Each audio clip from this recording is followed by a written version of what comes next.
L'économie des créateurs, c'est un monde qui fascine, qui explose littéralement. Mais c'est aussi un monde plein de paradoxes et de pièges. La question, c'est comment on fait pour y construire une carrière qui dure, une carrière solide. C'est exactement ce qu'on va décortiquer aujourd'hui. Alors, pour bien comprendre de quoi on parle, regardez ce chiffre. 104,2 milliards de dollars. C'est énorme.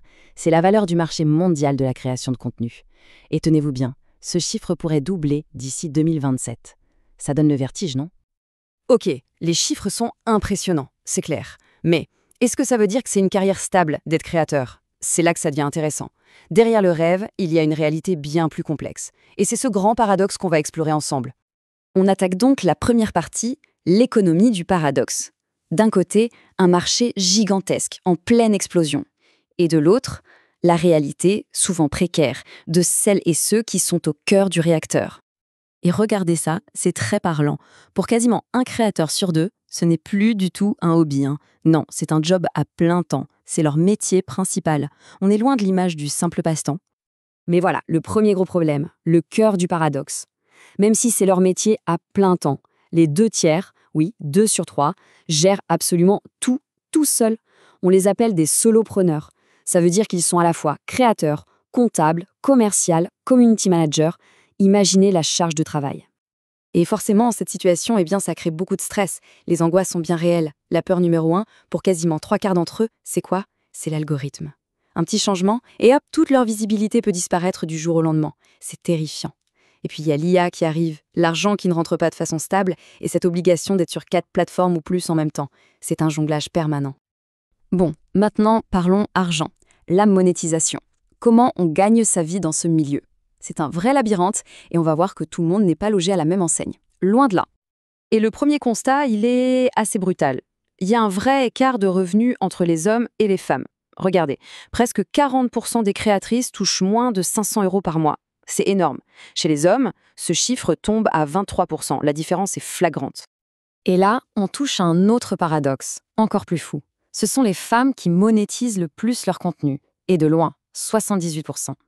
Mais en même temps, ce sont elles qu'on retrouve le plus dans les plus bas salaires. C'est ce qu'on appelle la monétisation sans revenu. En gros, ce n'est pas parce qu'on peut monétiser qu'on gagne bien sa vie.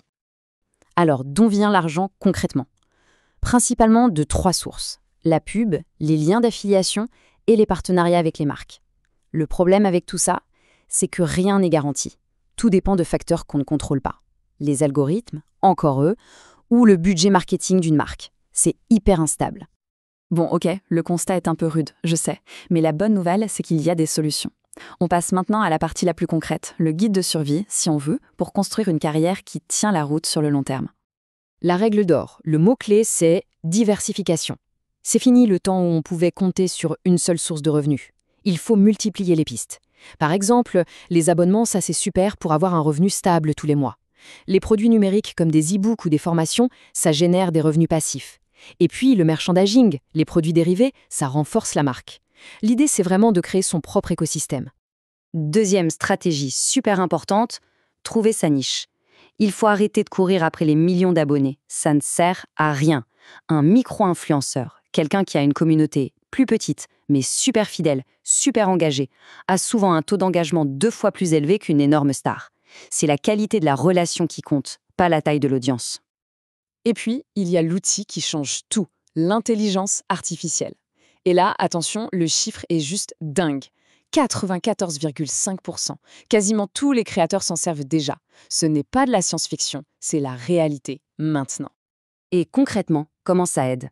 Eh bien, l'IA peut devenir le meilleur ami du créateur pour trouver des idées de sujets, pour analyser les tendances, pour aider à monter les vidéos, pour nettoyer le son, pour optimiser la diffusion, bref, à toutes les étapes. C'est un gain de temps et d'efficacité absolument énorme.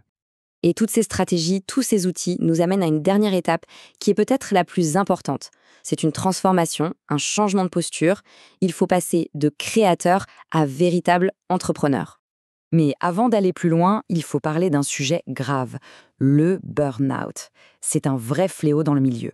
Cette pression permanente de devoir créer, de devoir plaire à l'algorithme, d'être toujours au top, ça épuise mentalement. C'est une réalité qu'on ne peut pas mettre sous le tapis. Alors comment on fait pour tenir le coup? La clé, c'est la résilience. Et ça se construit.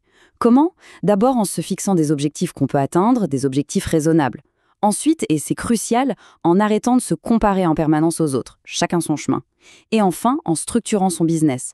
Il faut que ça devienne une vraie entreprise, avec un cadre légal et financier. Cette phrase résume tout, en fait. Le créateur d'aujourd'hui et de demain, ce n'est plus juste quelqu'un qui fait des vidéos ou des photos, non, c'est un entrepreneur, un chef de marque, un analyste de données, un pro des relations publiques, tout ça à la fois. Créer le contenu, ce n'est que le début de l'aventure. Et pour finir, une question pour ouvrir le débat. À l'heure où l'IA peut faire tant de choses, quelle est la valeur ajoutée d'humain? Qu'est-ce qui fera toujours la différence? L'authenticité, peut-être? L'émotion? La connexion unique qu'on peut créer avec une audience? C'est une excellente question sur laquelle réfléchir.